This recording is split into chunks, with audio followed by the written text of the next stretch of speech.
Ready na ang pagkain ng doggy. Ayan. Bagong luto. At syempre, meron na rin silang ulam. So, ayan. Papalamigin lang natin siya. At ready na siyang iserve. Ayan, ang puti-puti ng kanin. Ang sarap. Sunod niyan, ako naman ang magsasaing para sa sarili ko. Na tayo nito, isa. Ano natin to? Ito ang dadaanan natin papunta dun sa pakainan ko ng aso. Ang init.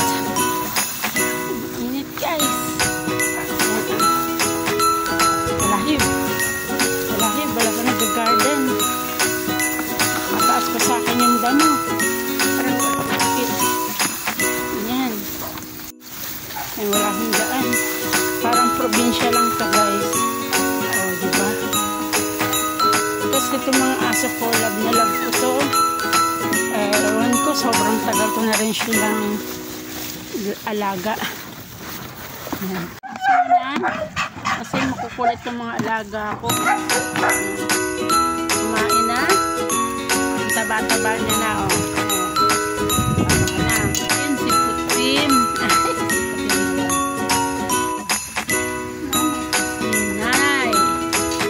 Busin mo na yan, dali, huwag ka na mahiya.